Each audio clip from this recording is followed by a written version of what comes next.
Assalamualaikum warahmatullahi wabarakatuh dan selamat malam semuanya, pada para peserta, kepada moderator Dr. Adam, host Dr. Hasan, dan Dr. Oni. Terima kasih atas kesempatan yang diberikan. Materi saya kali ini menyambung dari Dr. Adam tadi, nah dengan judul yaitu Preoperative Tumor Embolization. Nah, ini adalah gambaran rumah sakit kita, Hasan Sadikin. Nah, ini adalah tampak depan, kemudian yang sebelah kanan ini adalah gedung diagnostic center. Nah, disinilah cath lab kami berada, di lantai 6. Jadi cukup tinggi juga. Alhamdulillah di rumah sakit kami kita memiliki fasilitas kurang lebih kita punya 3 buah cath lab, mana cath lab 2 cath lab itu single plan. Ini cath lab 1 dan cath lab 3 single plan. Kemudian untuk cath lab 2 kami syukur diberikan yang by plan. Jadi kita dapat menghemat waktu untuk dalam pelaksanaan prosedur. Dan untuk jadwal cath lab di Hasan Sadikin sendiri itu syukur juga alhamdulillah kami diberikan sampai 2 kali seminggu. Yaitu hari Rabu dan hari Jumat. Jadi lumayan cukup banyak bisa membantu kami dalam tapi tidak masuk juga kan kalau itu masuk. Nah, ini rekapitulasi tindakan kami endovaskular yang dilakukan oleh khusus bagian bekas saraf saja, yaitu di mana tindakan DSA itu kurang lebih 81 kasus. Kemudian untuk coiling aneurisma kita ada 8 kasus. Kemudian untuk coiling CCF kita juga ada 15 kasus. Demikian juga dengan embolisasi tumor itu ada 15 kasus. Kemudian embolisasi untuk kasus AVM kurang lebih 7 kasus. Kemudian untuk fistula kami ada 1 kasus. Kemudian CCF dengan menggunakan balon kami ada 1. Ini data kami ambil dari tahun 2017 sampai 2020 awal. Dalam setahun itu kadang-kadang kami juga kehabisan AMHP. Kadang-kadang bisa sampai 6 bulan. Jadi kadang-kadang 6 bulan kami tidak ada tindakan, jadi hanya khusus untuk DSA saja. Nah, overview. Nah, untuk tindakan endovaskular pada kasus-kasus tumor intrakranial ini cukup menjanjikan karena itu merupakan suatu tindakan awal sebelum kita melakukan suatu tindakan operasi. Jadi cukup membantu kita satu untuk mengetahui vaskularisasi pada tumor, kemudian kita juga bisa mengetahui feeding dari tumornya sendiri. Nah, tadi seperti yang dijelaskan oleh Dr. Adam tadi, ini ada beberapa bahan yang sebenarnya dapat digunakan, yaitu ada glue, partikel, foam, kemudian coil, kemudian surgical balloon. Ini gambar-gambarnya. Nah, tadi juga saya jelaskan juga ada bahan yang temporary, kemudian ada juga bahan yang permanen. Temporary ini kenapa dikatakan temporary? Karena bahan-bahan ini akan dapat teresorpsi di dalam pembuluh darah. Sedangkan permanen dia tidak teresorpsi. Dari permanen itu sendiri ada yang liquid, kemudian ada yang coil, ada yang berupa partikel. Nah, tadi juga Dr. Adam sudah menjelaskan secara umum juga mengenai perbedaan dan keuntungan dan kerugian untuk masing-masing embolan. Nah, di sini memang pada saat ini di rumah sakit kami memang hanya diberikan 1 aja jenis embolan, yaitu yang EVOH ini. Nah, memang masing-masing ada kekurangan dan kelebihan. Nah, di mana kalau untuk liquid agent ini, NBCA atau EVOH ini, dia memang satu terutama membutuhkan kateter yang sesuai. Kemudian kalau NBCA juga kadang-kadang kita kekurangannya NBCA ini kita harus cepat untuk mencabut kateter karena NBCA ini dia cepat untuk mengendap sehingga kita harus cepat tarik ininya ujung kateternya. Sedangkan kalau EVO ini atau Onyx ini lumayan lama, jadi kita masih ada waktu untuk mengatur letak kateter. Tapi kekurangannya memang adalah mahal. Kemudian demikian juga dengan coil, metallic coil, balon. Nah, balon juga ini juga sebenarnya sekarang ini sudah cukup susah untuk ditemukan. Setahu saya hanya satu perusahaan yang menyediakan, itu pun sudah susah. Jadi kami sangat jarang sekali memakai. Nah, ini preparasi. Preparasi untuk suatu tindakan endovaskular ini. Nah, ini adalah vascular seat, ini nanti akan mengantarkan kateter kita masuk ke dalam pembuluh darah pada pangkal paha, yaitu masuk ke dalam arteri femoralis. Kemudian di dalam kateter ini akan dimasukkan wire ini akan masuk untuk sebagai pengantar di dalam pembuluh darah.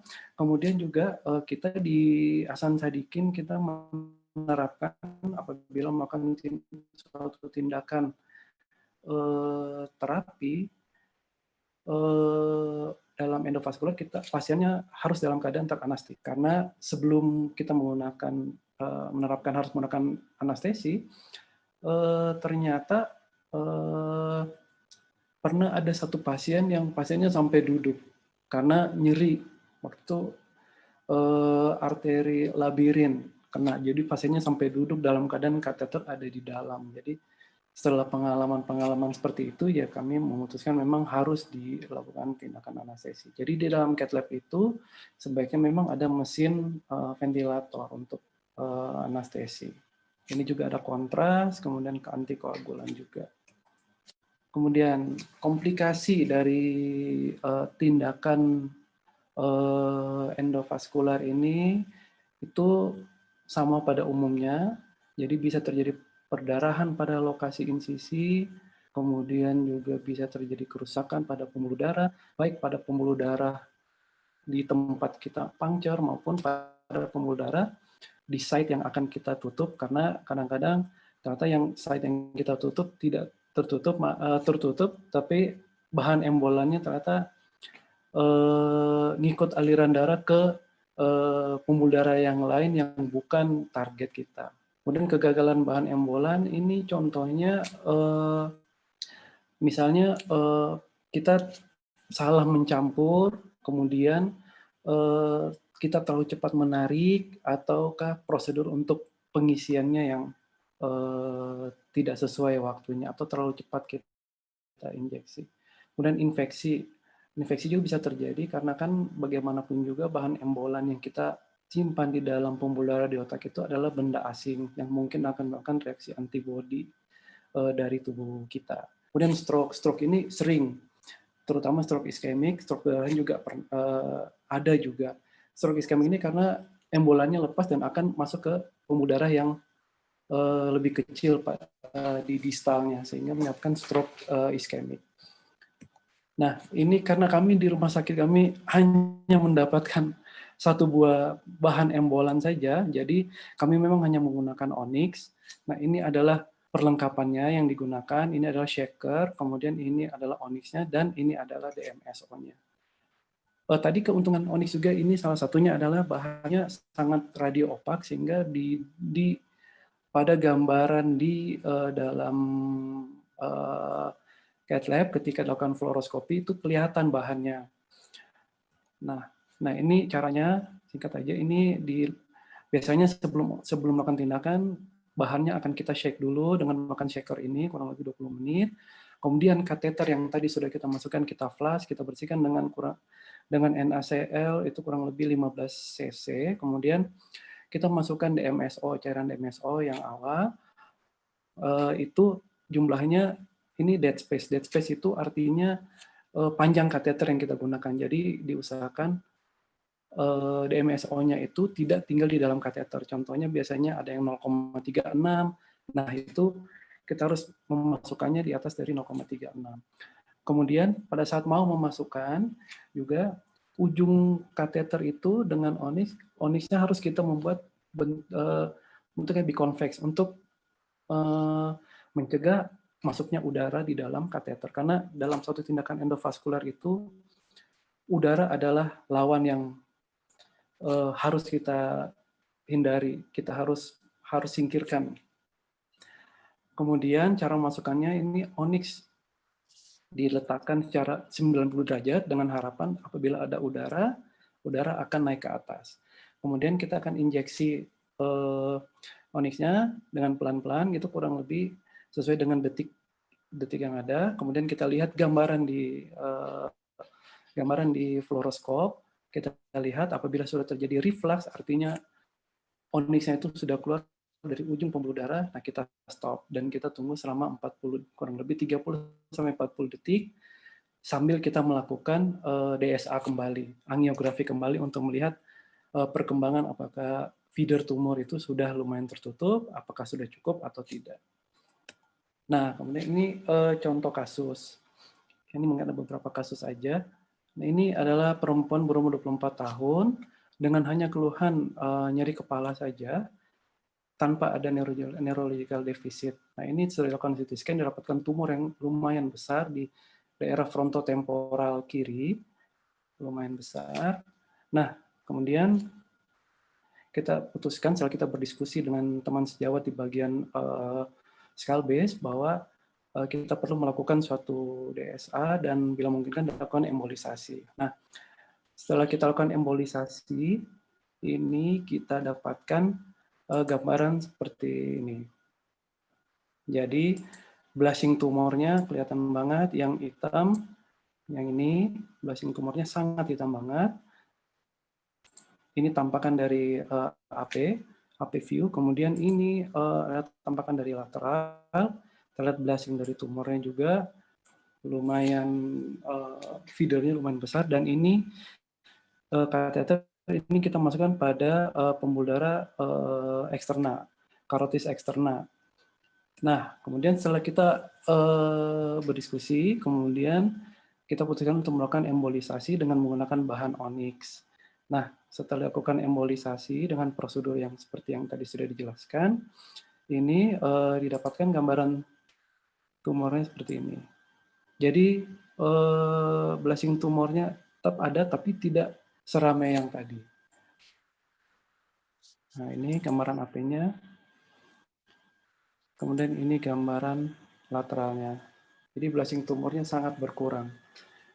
Dan setelah dirasakan cukup, sesudah tindakan selesai, kemudian pasien sebaiknya untuk prosedur operasi setelah dilakukan prosedur DSA, embolisasi, sebaiknya itu dilakukan dalam waktu 3 sampai 5 hari. Oleh karena apa? Karena ada beberapa pengalaman ternyata terjadi revaskularisasi atau terjadi neovaskularisasi dari tumor, sehingga feeding tumornya itu malah lebih banyak.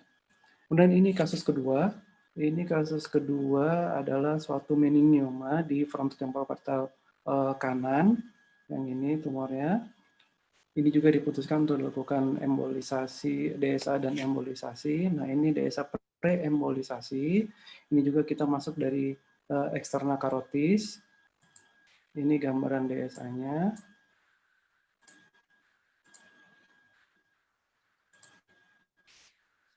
Nah, ini blushing tumornya juga sangat rame. Kemudian dari gambaran lateralnya juga ini dapat kita lihat blushing tumornya sangat hitam banget. Jadi memang ini penggunaan multifeeder, jadi ada juga dari interna. Nah, sesudah itu dilakukan prosedur embolisasi kembali dengan menggunakan onyx. Ini kita lakukan prosedur embolisasi. Nah, ini adalah DSA post sama kita. Kalau mata kita jeli, kita bisa melihat ini adalah onyxnya. Jadi akan kelihatan pada DSA. Nah, ini dari tampakan lateral. Tampakan lateral. Nah, blushing tumornya lumayan sangat berkurang. Dan kalau kelihatan, ini adalah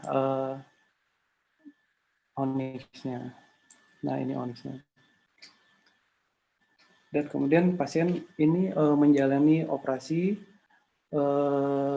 keranjang anatomy tumor removal oleh bagian skull base.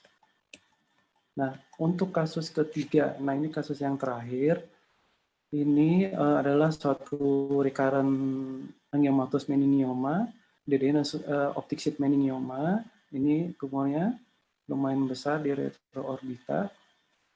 Jadi pasien ini recurrent, jadi sudah pernah dioperasi sebelumnya. Kemudian, nah ini kita setelah kita lakukan DSA biasanya kita lakukan secara lengkap, yaitu mulai dari karotis komunis, kemudian karotis interna dan eksterna. Biasanya kita pilih sisi yang tidak ada lesinya. Jadi pokoknya tumornya sebelah kiri, kita masuk ke sebelah kanan dulu. Dan sesudah dari karotis interna, kemudian ke karotis eksterna, kemudian kita memeriksa di sistem posterior. Sistem sirkulasi posterior itu melalui vertebrobasilar system. Nah, ini preembolinya ini. Nah, ini kita dapatkan, ini ada dari IC Dextra. Ini kita dapatkan feeder yang berasal dari oftalmik, arteri oftalmik. Sehingga, dan kebetulan pasien ini juga, seperti tadi yang dijelaskan oleh Dr. Adam, pasien ini visusnya sudah tidak bagus. Jadi memang itu untung buat kita, tapi kerugian buat pasien. Jadi tadi ini DSA-nya, kita lihat tumornya, blasing tumornya.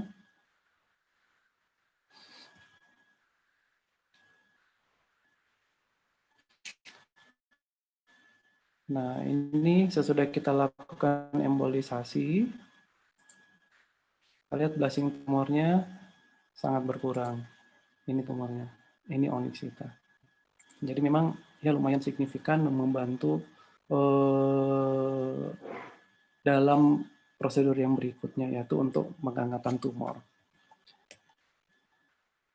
Nah, ini gambaran tadi setelah kita bandingkan gambarannya, blasing tumornya sangat berkurang. Mungkin